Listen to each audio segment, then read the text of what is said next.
Oh,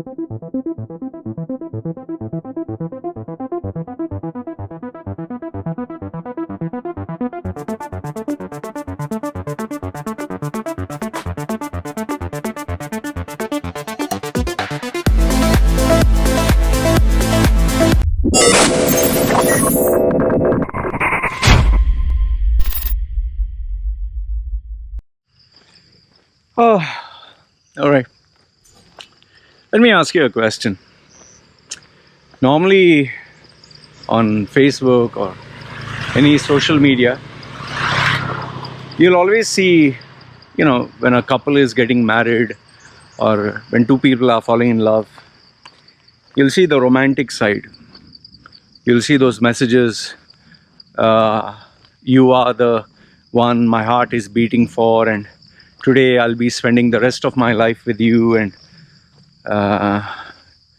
you were made for me. And then they show the guy standing there holding the girl's hand and the girl looking up like this, the posing, and he's wearing a nice outfit, she's wearing a great gown, and they're holding each other, hugging each other, holding hands.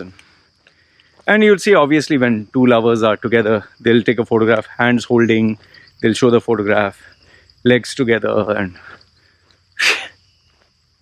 and then, yes, there are some others who go one step further. Some of my crazy exes wanted to show that they are happier without me, so they would take a photograph with their new boyfriend sitting on the bed, and obviously them sitting facing them and hugging them and smooching and putting on Facebook, my true love, and in bed, both of them photo, he's sleeping, I'm happy. And yeah, all that is nice. Okay, all that is nice. But have you noticed one thing? All that is good. But then they will never share the times where things are ugly. Okay, sob stories, girls tend to share. Oh, my heart is broken. Oh, why doesn't anyone love me? And I've seen that so many times. They'll have a crying emoji and a statement, and all their friends, oh, poor thing, oh, don't give up, be strong, this, that, and all that bullshit. However, nobody will ever share the real ugly stuff. The part where they use bad words, the part where they abuse each other, the part where they break things, the part where they both maybe got into a physical fight. These things are things which you tend to get very ashamed about. Okay, really ashamed. And how did this topic come to my head was a client of mine, close friend, but a client. He got in touch with me and told me, Loy, I'm going to go and speak about the marriage to this girl, her family and all. So then it came down to finances. I asked him, what about finances? Have you agreed on things and all? He said, no, I've thought about it, what you said, but I told him, you need to have a prenuptial. You need to have an agreement, baseline before, who'll pay, 50-50, 60-40, whatever. Everything should be half. Food, do you pay for your food? Do you pay for her food? Do you pay rent equally? Buying things. He said, no, we'll share it half. I said, no, it doesn't work out that way. Let's say, for example, you're earning $10,000. She is earning $20,000. Then obviously your spending capacity will be more. Hers will be reduced. And what if tomorrow she turns around and say, I'm the one who's supporting the house, you're doing now no shit. Sounds painful, right? Believe it or not, this happens. And one of the biggest pain points of a breakup or separation or divorce is always money. Oof. See, when you're madly in love, no, everything is hunky-dory, romantic. We'll eat together, die together, breathe together. Like my ex, she told me, oh, he loves me so much. He said he wants to make love to me and wake me up, kiss my mouth, and make love to me, go down on me, and then take me to carry me in his arms, take me to brush my teeth, have bath in his arms. give me a bath and then put me back on bed and then make love to me again and then dress me up. Then I was like, yeah, make love to you again after dressing up. No, then leave me and office and come back and kiss me, and so much kiss, so much love, so much going down, up and this and that. Well, you know, I know. I mean, who the fuck kisses anyone without brushing your teeth, man? This might sound romantic in movies. In real life, it's fucking yuck. Going down on someone when they just woke up. Fucking the whole thing smells, man. Nobody talks about all this because it's disgusting. Oh, in the porno movies and all that, busy doing thing, and the liquid drips and and this and that. This is not real life, man. Real life doesn't. You think in real life you're lying down there and somebody stands on top masturbating on your face, and then you'll all this is bull, man.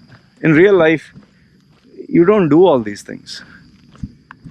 The problem is we are so caught up with a fantasy world, and today, given social media and the internet, we get carried away with all this bull. See, the sad fact is, or the unfortunate thing is, nobody has discussions about divorce when they get married, because obviously people never get married for a divorce, right? Do you start a business to one day fail and hope that you fail? And no, but you have to keep a provision. Just as when you start a business, the chances for it to fail are up to maybe 98%. In the same way, when you get married, the chances of it going for a divorce, if nothing else, at least 50-50. That means there is a possibility and probability it will break up. So it's very important to get into a relationship with the mindset that it will break up. So what do I mean by that? You need to, before getting married, this has to happen before getting married, but if you're already married, then you need to agree. House rent, how much will you pay, how much will she pay? Water, electricity, how much you will pay, she'll pay. Phone bill, whose bill, who will pay what? General bill, okay, both you will pay half. Then if he has an extra this thing for internet and doing his shit and downloading, okay, he'll pay extra. If you have your private connection, okay. Because you both will be earning different salaries, right? Let's say, for example, see in my case, my wife and my baby, I'm the only one who's earning. They're not earning anything. So, does that mean I buy only for me and nothing for them? But then you'll say, yeah, but she's your partner, Loy. Yeah, but then do I buy the most expensive stuff for me and cheap stuff for her? Or let's say, for example, I buy a MacBook Pro and I spend $5,000. So should I buy $5,000 worth of stuff for her? So every time I buy for me, spend for her? But she's not earning anything, right? Tomorrow if we go for a divorce, who do you think is going to do this? She'll have to earn by herself, right? Her earning capacity is maybe $300 a month. Mine may be $10,000 a month. Can you match both of them? If I give her a lifestyle where she is living, okay, $10,000 life like me, tomorrow I break up, what is she going to do? And you might think, oh, Loy, it's never going to happen. No, there's a possibility it can happen. Maybe things don't work out. Maybe I don't love her anymore. There's always a possibility. You people just assume, oh, you're married, you're going to be forever. Man, I got married 3 times and divorced, man. Can it happen again? There's a possibility. Do I want it to happen? No. Will I make it happen? No. But there's always a possibility. See, when you're in love, no, you only think romantic thoughts. You suspend belief. You know, it's like suspension of, what do you call it, disbelief? Like when you watch a movie, you know half the stuff, like in Fast and Furious. The car catches onto a cable and flies and sticks to an airplane, and Vin Diesel jumps from one mountain, one building to another building in a car. We know it's not possible. We know one guy can't hit 10 guys. It happens Hindi movies, but we suspend disbelief. Okay, fine, forget. Let's enjoy Superman, Spider-Man and all that. People even do it for religion. Oh, there is a God. He'll do special stuff for me. So same way when we get married or when we are in love, once again we employ our emotions and we believe whatever bullshit. We laugh at other people. Oh, he is such a stupid fool. But then we'll make the same mistakes. Like for example, watch this movie Casino.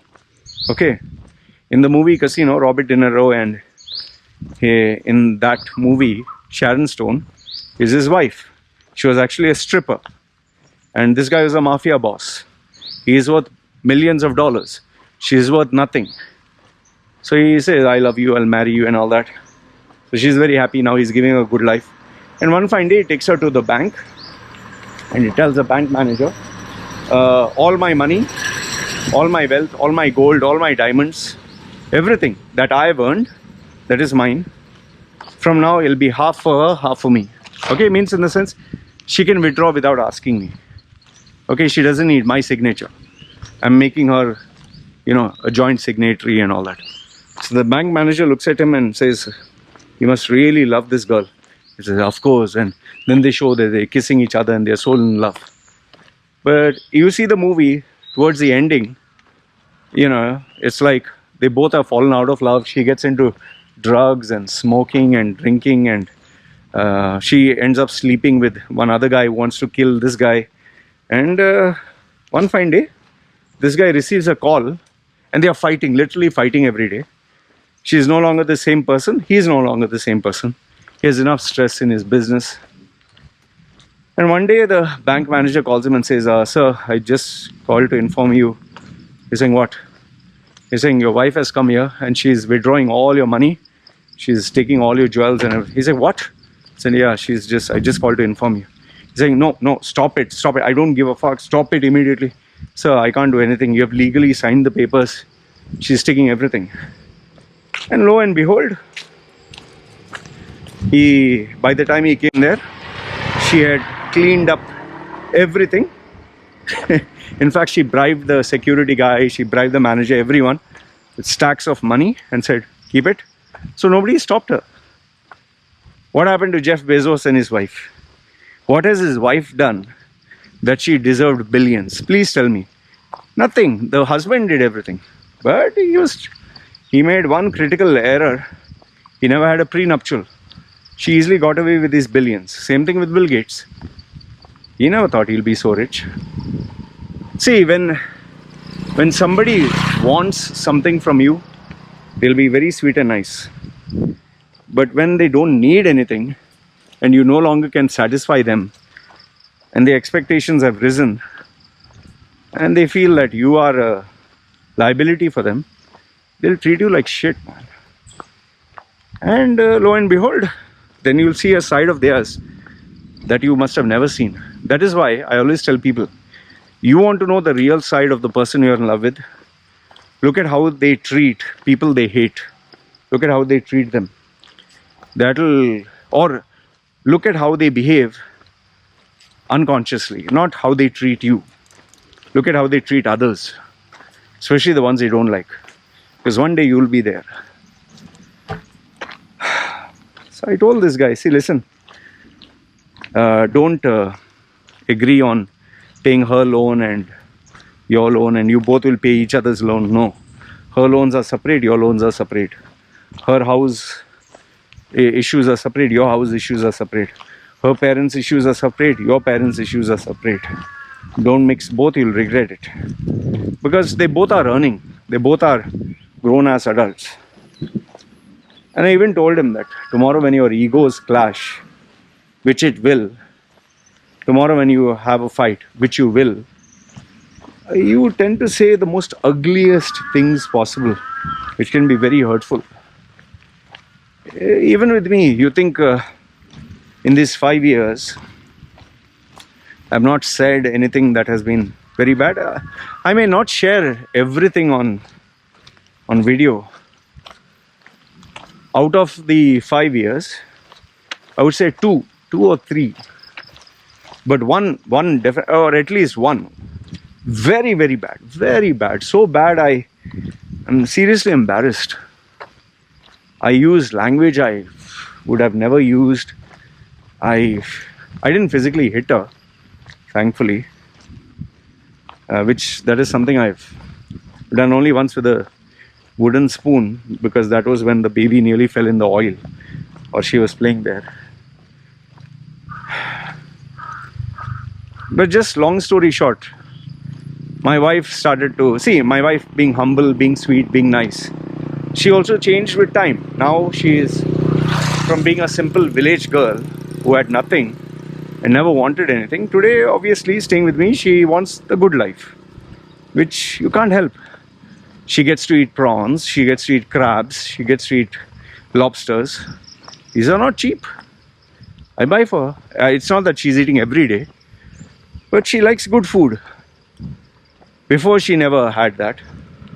And you know, sometimes even the smallest things can fuck up your head. I'll give you a simple thing.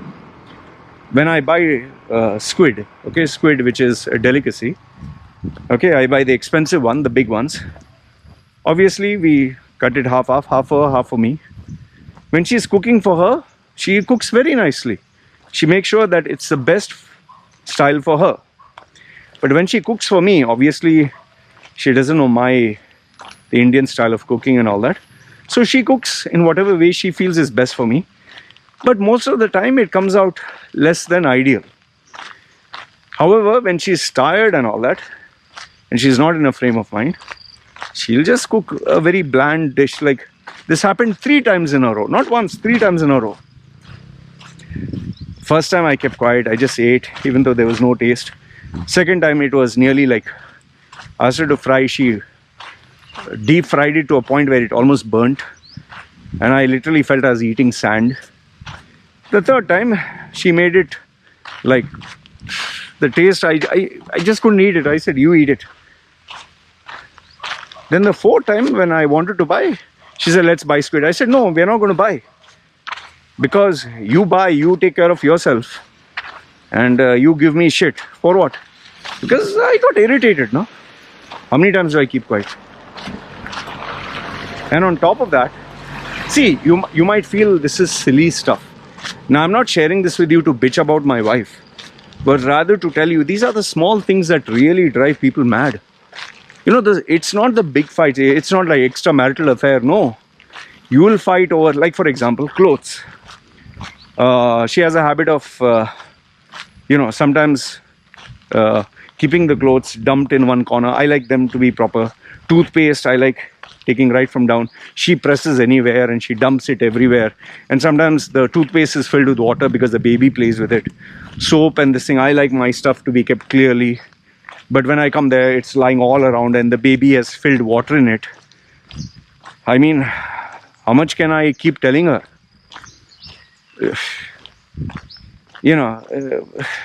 Sometimes if I bring something for me, obviously I know my baby likes it, wife likes it, but just imagine you bought something and you plan to eat it, and then you find out, oh, they ate it.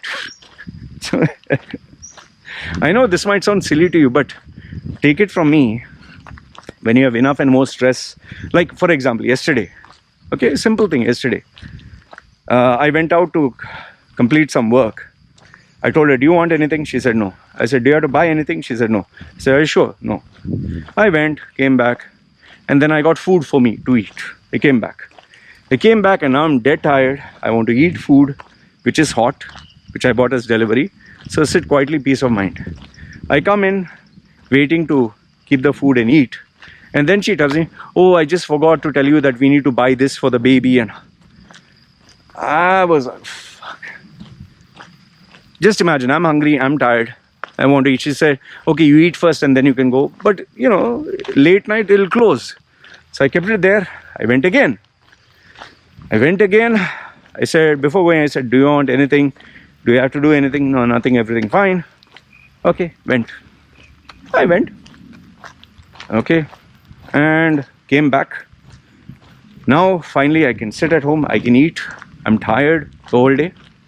And lo and behold, my wife tells me, oh, I forgot to tell you about the garbage. The problem is the garbage is half a kilometer far away where we have to drop it. She can't drive in the night because she's afraid of the dark. And we have now 2 bags. Guess what? Who has to do it? Now you might think it's very funny. It's not funny when you're tired and you're hungry and you work the whole day and you came back home and you want to sit, man. You want to sit and just enjoy a meal. Fuck. So finally, I was boiling inside. Came back, had a shower, sat down to eat my food. Well, it was cold. It was not up to the mark. She told she'll heat it up, but it's, you know. See, these things, like you're sitting quietly in your room and you want to do work and the baby comes and screaming and pulls things and you'll not understand if you're not married. I can tell you that much. So, these small things really get to you, man, which people don't think about in marriage. Now, it's not that I'm frustrated, I'm sharing this with you. This is what I told the client. You need to think about all these things. In fact, let me ask you a very simple goal. Let's say you both are married and you both love each other and you got married. And after 10 years, you want to achieve one goal and move to, let's say, Canada. And she wants to achieve one goal and she wants to move to India. You want to go Canada, she wants to go or migrate to, let's say, Germany. She has a career path that will give her the position of CEO. You have a career path that will give you CEO. What are you going to do? Both of you are going to separate? Your dreams, your passions, your goals, your hopes. You are a different human being. She is a different human being.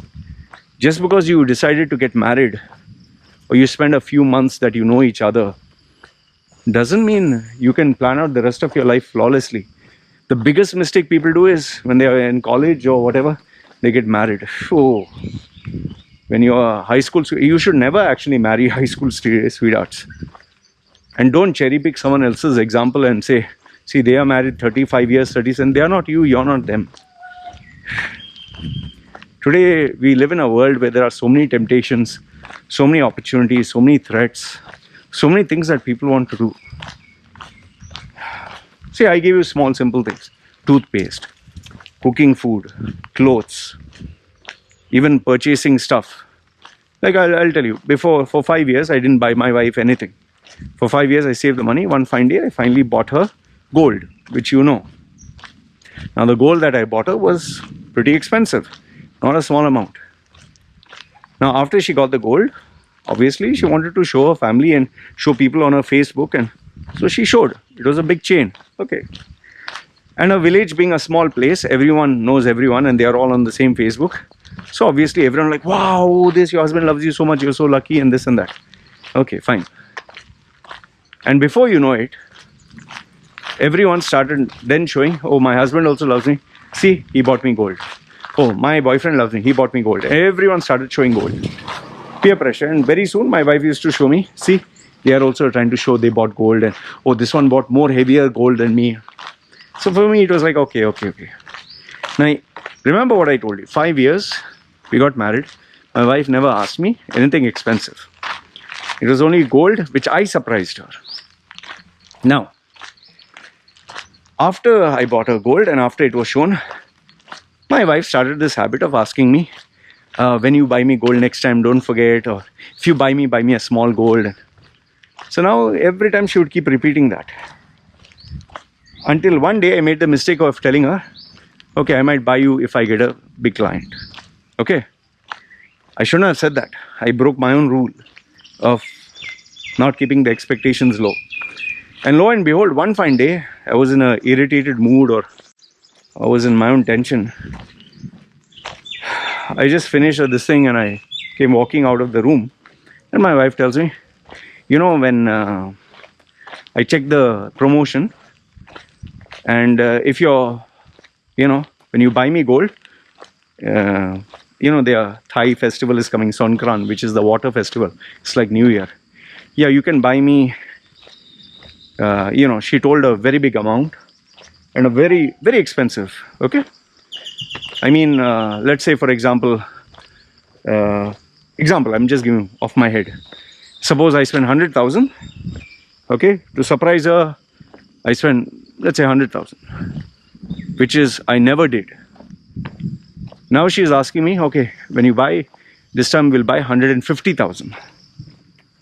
I was in my own la la land, and by the time I sat down, tired after dealing with the client, I was just thinking what she said and all that. Then it struck me, since when did my wife feel it's okay to ask for, 100% of what I give her plus another 50% more?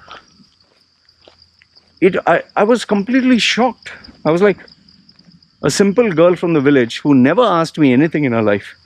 Now she's actually building castles in the air. Oh, you can buy me, before you bought me 100,000.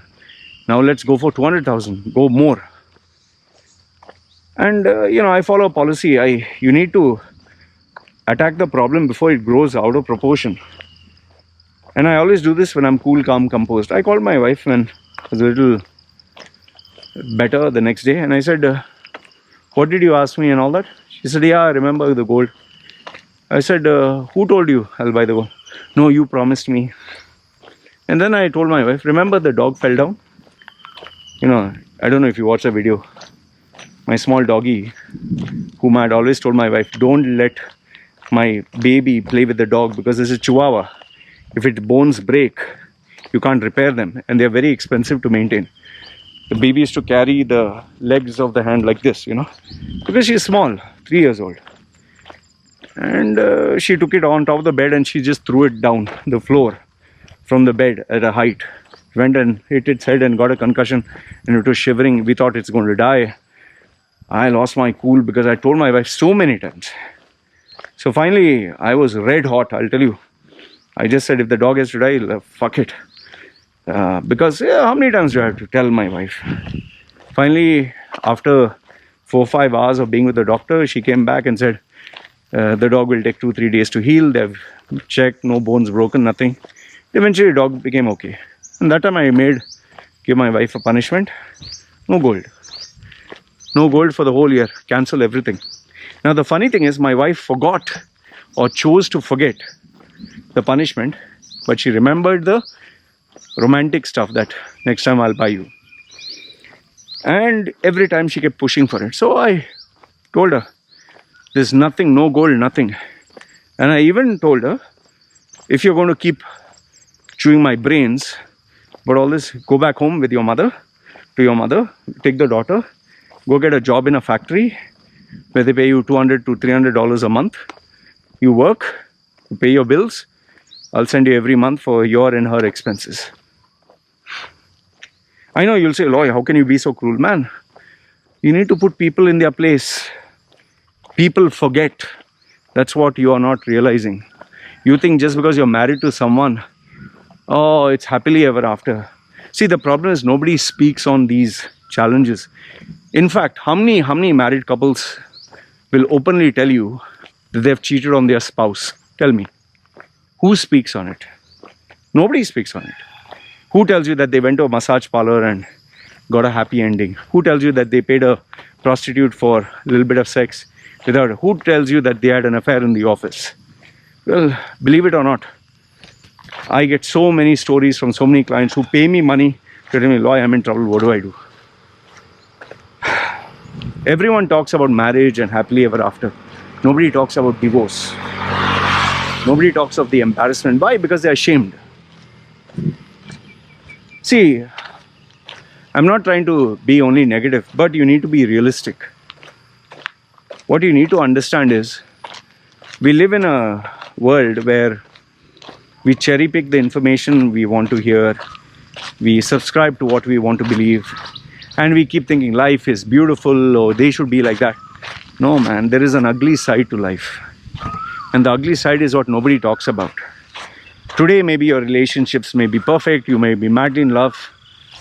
Okay, if you never have an incident, all these crazy types which I've given, great.